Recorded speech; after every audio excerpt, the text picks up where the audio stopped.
not a game, it's a rich thing. Hello students, हम लोग जिस चैप्टर के बारे में बात करने वाले हैं उस चैप्टर का नाम है मांग का सिद्धांत। काफ़ी इंपॉर्टेंट चैप्टर है, ध्यान से समझिएगा इसे, ठीक है। तो सबसे पहले हम बात करते हैं मांग। देखो, मांग से क्या अभिप्राय है। मांग का अभिप्राय एक निश्चित समय में वस्तु की विभिन्न कीमतों पर मांगी जाने वाली मात्रा मांग कहलाती है, ठीक है। नेक्स्ट आपका टॉपिक आता है मांग अनुसूची। ध्यान रखिएगा, मांग अनुसूची वह तालिका है जिसमें कीमत एवं मांगी गई मात्रा के बीच संबंध को तालिका के रूप में दर्शाया जाता है, ठीक है। अगर आप कीमत और डिमांड के बीच रिलेशन को अगर आप टेबल की फॉर्म में दिखाते हैं तो वो मांग अनुसूची कहलाती है। इसके प्रकार की बात करें तो एक होता है व्यक्तिगत मांग अनुसूची, जिसमें एक व्यक्ति या परिवार की मांग को हम तालिका के रूप में दर्शाते हैं, वह व्यक्तिगत मांग अनुसूची कहलाती है, ठीक है। बाजार मांग अनुसूची की अगर हम बात करें तो बाजार के एक से अधिक उपभोक्ताओं की या क्रेताओं की मांग के अगर योग को हम तालिका के रूप में दर्शाते हैं, कीमत और मांगी गई मात्रा के बीच संबंध को तालिका के रूप में दर्शाते हैं, उनके योग को दर्शाते हैं, तो वो बाजार मांग अनुसूची कहलाता है। नेक्स्ट है आपका मांग वक्र। ध्यान रखिएगा, मांग वक्र जो भी हम विभिन्न तालिकाएं बनाते हैं, यदि हम उसको ग्राफिकली यानी वक्र के आधार पर दर्शाएं तो मांग वक्र कहलाता है। आप कह सकते हो कीमत और मांगी गई मात्रा के बीच संबंध को यदि हम वक्र के आधार पर दर्शाते हैं तो वह मांग वक्र कहलाता है, ठीक है। इसके प्रकार क्या है। व्यक्तिगत मांग वक्र। व्यक्तिगत मांग वक्र वह वक्र है जिसमें व्यक्तिगत मांग अनुसूची को वक्र के आधार पर दर्शाया जाता है। जैसा कि आप देख सकते हैं, यदि कीमत 2 है तो मांग 10, जब कीमत 4 है तो मांग 5, यानी जैसे प्राइस बढ़ता है डिमांड कम हो जाती है, ठीक है। ये एक व्यक्तिगत मांग को वक्र के आधार पर दर्शाता है, तो ये व्यक्तिगत मांग वक्र है। बाजार मांग वक्र की बात करें तो इसके अंतर्गत एक से अधिक व्यक्तियों या बाजार के विभिन्न क्रेताओं के द्वारा मांगी गई मात्रा के बीच संबंध को या उनके योग को यदि हम वक्र के आधार पर दर्शाते हैं तो बाजार मांग वक्र कहलाता है। जैसे ये ए का मांग वक्र है, ये बी का मांग वक्र है, यदि हम इनके दोनों को टोटल को एक साथ दिखाएं तो वो बाजार मांग वक्र कहलाता है। जैसे 2 रुपये प्राइस होने पे ये 10, 4 पे ये 5 क्वांटिटी खरीदता है, 2 पे ये 20, 4 पे ये 10 क्वांटिटी खरीदता है। अगर हम इनका टोटल करते हैं 5 और 10 15, तो आप देख सकते हैं। और नेक्स्ट है 10 और 20 30, यानी 2 रुपये प्राइस होने पर आप देख सकते हैं कि 2 रुपये प्राइस होने पे टोटल 10 और 20 30 क्वांटिटी खरीदी जाती है। 4 रुपये प्राइस होने पे 5 और 10 15 क्वांटिटी खरीदी जाती है। तो ये बाजार मांग वक्र को दर्शाता है, ठीक है। नेक्स्ट हम आगे बात करते हैं। नेक्स्ट है आपका मांग का नियम।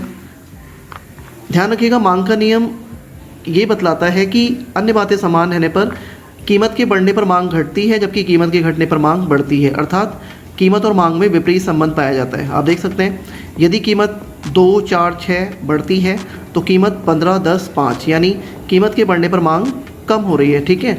आप कह सकते हो कि मांग और कीमत में यानी कीमत और मांग में विपरीत संबंध पाया जाता है। नेक्स्ट हम बात करते हैं मांग के निर्धारक तत्व।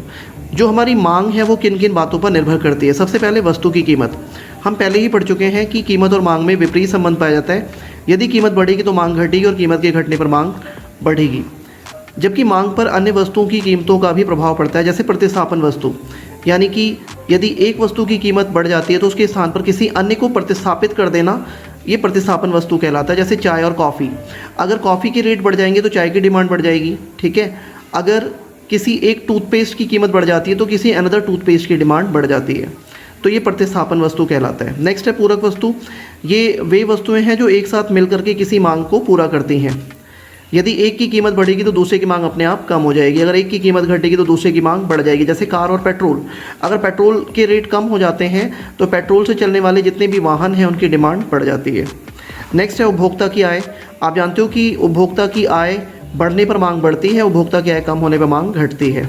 उपभोक्ता की रुचि। जिन वस्तुओं में उपभोक्ता की रुचि होती है उनकी मांग भी अधिक होती है, और जिनमें उपभोक्ता की रुचि नहीं होती उनकी मांग कम होती है। भविष्य की संभावनाएं। यदि भविष्य में कीमतें बढ़ने वाली हैं तो ध्यान रखिएगा वर्तमान में मांग बढ़ जाएगी, और भविष्य में कीमतें अगर घटने वाली हैं तो वर्तमान में मांग कम होती है। नेक्स्ट हम बात करते हैं बाजार मांग के निर्धारक तत्व। ध्यान रखिएगा, जिस प्रकार व्यक्तिगत मांग को ये सभी तत्व प्रभावित करते हैं, उसी प्रकार बाजार मांग को प्रभावित करने वाले ये कुछ तत्व हैं। जैसे सबसे पहले है आपका जनसंख्या का आकार। आप ध्यान रखिएगा, यदि देश में जनसंख्या अधिक है तो मांग भी अधिक होगी, यदि जनसंख्या का आकार कम है तो मांग कम होगी। आय का वितरण। अगर देश में आय का वितरण एक समान है तो मांग अधिक, और आय का वितरण असमान है तो मांग कम।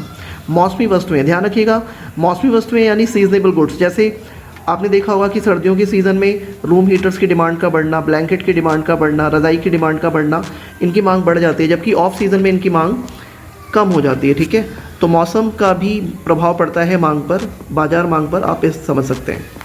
नेक्स्ट हम बात करते हैं मांग में परिवर्तन तथा मांग की मात्रा में परिवर्तन। यदि मैं मांग में परिवर्तन की बात करूं तो कीमत में परिवर्तन के कारण यदि मांग परिवर्तित होती है तो वो मांग में परिवर्तन कहलाता है। इसके दो पहलू हैं, मांग का विस्तार, मांग का संकुचन। मांग का विस्तार का मतलब ये होता है कि अन्य बातें समान रहने पर, कीमत के घटने पर यदि मांग बढ़ती है तो मांग का विस्तार कहलाता है। आप देख सकते हैं कि कीमत 4 से 1 हो गई तो मांग 1 से 4, एरो नीचे की तरफ आ रहा है, ये क्या दिखाता है कि कीमत के घटने पर मांग बढ़ती है। नेक्स्ट हम बात करते हैं मांग का संकुचन। अन्य बातें समान रहने पर, कीमत के बढ़ने पर यदि मांग घटती है तो मांग का संकुचन कहलाता है, और एरो ऊपर की तरफ जाएगा। इससे ये पता चलता है जैसे कीमत 1 से बढ़ के 4 हो जाती है तो मांग 4 क्वांटिटी से घट के 1 हो जाती है, ये मांग का संकुचन कहलाता है। नेक्स्ट हम बात करते हैं मांग की मात्रा में परिवर्तन। ध्यान रखिएगा, कीमत के अतिरिक्त अन्य तत्वों में परिवर्तन के कारण, जैसे आय, फैशन एवं रुचि, इनमें परिवर्तन के कारण यदि मांग बढ़ती है तो वो मांग में वृद्धि कहलाता है, और इन्हीं में विपरीत परिवर्तन के कारण यदि मांग घटती है तो वो मांग में कमी कहलाता है। ठीक है, इसको वक्र के आधार पर भी देखते हैं। जैसे आप देख सकते हो, कीमत में कोई परिवर्तन नहीं हो रहा है, कीमत एक समान है, जबकि मांग में वृद्धि हो रही है। ये मांग वक्र को दाईं ओर शिफ्ट कर देता है, जिससे D1 के द्वारा दिखाया गया है, और ये मांग में वृद्धि को दर्शाता है। सेम मांग में कमी, मैंने आपको बताया, आय, फैशन एवं रुचि, कीमत के अलावा अगर इनमें विपरीत परिवर्तन हो रहा है और मांग में कमी आती है तो मांग वक्र बाईं ओर शिफ्ट हो जाता है, जैसा कि D2 वक्र के द्वारा दिखाया गया है। कीमत स्थिर है जबकि मांग में क्या हो रही है, कमी हो रही है। ठीक है, तो ये मांग में कमी को दर्शाता है। नेक्स्ट हम बात करते हैं मांग में वृद्धि तथा कमी के कारण। तो अगर मैं मांग में वृद्धि के कारण की बात करूं तो मांग में वृद्धि क्यों होती है? सबसे पहले यदि उपभोक्ता की आय बढ़ने की संभावना हो, उपभोक्ता की रुचि के बढ़ने के कारण, पूरक वस्तु की कीमत में कमी होने के कारण। पूरक वस्तु की कीमत मतलब पेट्रोल अगर कम हो गया रेट तो पेट्रोल से चलने वाले वाहन की डिमांड बढ़ जाएगी। प्रतिस्थापन वस्तु की कीमत के बढ़ने के कारण, कॉफ़ी की रेट बढ़ गए तो टी की डिमांड बढ़ जाएगी। भविष्य में आय बढ़ने की संभावना होने के कारण, यदि भविष्य में आय बढ़ने के चांसेस हैं तो मांग बढ़ जाएगी, ध्यान रखिएगा। और मांग में कमी के कारण इसके ठीक विपरीत हो जाते हैं, यानी उपभोक्ता की आय घटने के कारण मांग कम होती है, उपभोक्ता की रुचि में कमी होने के कारण मांग कम होती है, पूरक वस्तु की कीमत के बढ़ने के कारण मांग कम हो जाती है। जैसे पेट्रोल के रेट बढ़ेंगे तो पेट्रोल से चलने वाले वाहन की डिमांड कम हो जाएगी। प्रतिस्थापन वस्तु की कीमत घटने के कारण मांग कम हो जाती है। जैसे आप मान के चलें कॉफ़ी अगर सस्ती हो गई है तो वर्तमान में जो टी की डिमांड थी उसको छोड़ के लोग कॉफ़ी की डिमांड करना स्टार्ट कर देंगे। भविष्य में आय घटने की संभावना होने के कारण, अगर फ्यूचर में आय घटने वाली है तो वर्तमान में मांग कम हो जाती है। अब हम बात करते हैं मांग के नियम के अपवाद। ध्यान रखिएगा, मांग का नियम तो ये कहता है अन्य बातें समान रहने पर कीमत बढ़ेगी तो मांग घटेगी और कीमत के घटने पर मांग बढ़ेगी। लेकिन ध्यान रखिएगा, क्या हमेशा ऐसा होता है? हमेशा ऐसा नहीं होता है। कुछ परिस्थितियाँ ऐसी भी हैं जिन पे मांग का नियम लागू नहीं होता है, तो हम उसके बारे में बात करेंगे। आप देख सकते हैं कुछ ऐसी परिस्थितियाँ, कुछ ऐसी वस्तुएं जिन पे मांग का नियम लागू नहीं होता है, वो कौन सी हैं? ध्यान रखिएगा, मांग का नियम जब लागू नहीं होता है तो हमारा जो मांग वक्र है वो अपवर्ड होगा, यानी ऊपर की तरफ होगा। दैट मीन्स इसमें विपरीत संबंध नहीं पाया जाएगा। जैसे कुछ वस्तुएं जिन पे मांग का नियम लागू नहीं होता। नंबर 1, प्रतिष्ठा सूचक वस्तुएं। ध्यान रखिएगा, प्रतिष्ठा सूचक वस्तुएं वे हैं जिसमें कीमती कालीन, गोल्ड ज्वेलरी, हीरे जवाहरात से बने हुए आभूषण, इनको शामिल किया जाता है। ध्यान रखिएगा, इनकी कीमत का इनकी मांग पर प्रभाव नहीं पड़ता है, क्योंकि कीमत कुछ भी हो इनकी मांग सदैव रहती है। ठीक है। गिफिन वस्तुएं वो निम्न कोटि की वस्तुएं हैं जिनमें दो बातें आप ध्यान रखिएगा। इसका आय प्रभाव आपका ऋणात्मक होता है, जबकि कीमत प्रभाव धनात्मक होता है। आय प्रभाव ऋणात्मक का मतलब ये हुआ, यदि आपकी आय कम है तो आप निम्न कोटि की वस्तुएं ज़्यादा खरीदते हैं, और यदि आपकी आय अधिक है आप निम्न कोटि की वस्तुएं कम खरीदेंगे। जबकि कीमत प्रभाव धनात्मक का मतलब, यदि कीमत अधिक होती है घटिया वस्तुओं की तो भी उनकी डिमांड ज़्यादा होती है, और यदि कीमत कम होगी तो मांग कम होगी। अज्ञानता। ध्यान रखिएगा, कुछ लोगों की ये सोच होती है जो चीज़ महंगी है वो वस्तु ज़्यादा गुणवान है तो इसकी मांग वो कम करते हैं, जबकि जो वस्तुएं सस्ती हैं उनकी डिमांड वो कम करते हैं, क्योंकि उन्हें वो लगता है कि वो शायद उतनी उचित नहीं होगी, इसलिए उसकी मांग कम की जाती है। मांग के नियम की कुछ मान्यताएं हैं। मांग का नियम लागू होने के लिए ये चीज़ें होनी बहुत ज़रूरी हैं, जैसे उपभोक्ता की रुचि में कोई परिवर्तन नहीं होना चाहिए, उपभोक्ता की आय में कोई परिवर्तन नहीं होना चाहिए, प्रतिष्ठा सूचक वस्तु एवं पूरक वस्तु की कीमतों में कोई बदलाव नहीं आना चाहिए, ऋतु में परिवर्तन नहीं होना चाहिए, वस्तु की कीमत में परिवर्तन नहीं होना चाहिए। ध्यान रखिएगा, ठीक है। नेक्स्ट हम बात करते हैं मांग वक्र का ढलान। ऋणात्मक होने के कारण। क्या कारण है कि मांग वक्र का ढलान ऋणात्मक होता है? सबसे पहले घटती सीमांत उपयोगिता यानी ह्रासमान सीमांत उपयोगिता। ध्यान रखिएगा, यदि आप किसी वस्तु को निरंतर उपभोग करते जाते हैं तो उसको लेकर के आपकी यूटिलिटी, आपका इंटरेस्ट कम होता जाएगा, तो पुनः आप उस वस्तु को बढ़ी हुई कीमत पे खरीदना पसंद नहीं करेंगे। यदि कम कीमत होगी तभी आप उसको क्रय करना पसंद करेंगे, तो इस कारण से उसका ढलान ऋणात्मक होता है। नेक्स्ट है प्रतिस्थापन प्रभाव। आप जानते हैं कि यदि किसी एक वस्तु की कीमत बढ़ जाती है तो उसके स्थान पर अन्य वस्तु का प्रयोग किया जाता है, जैसे चाय और कॉफ़ी, कोलगेट और पेप्सोडेंट। तो एक का प्राइस बढ़ेगा तो उसकी जगह पे दूसरी को प्रतिस्थापित कर दिया जाएगा, तो इस कारण से भी मांग वक्र का ढलान ऋणात्मक होता है, ध्यान रखिएगा। नेक्स्ट हम बात करते हैं आय प्रभाव।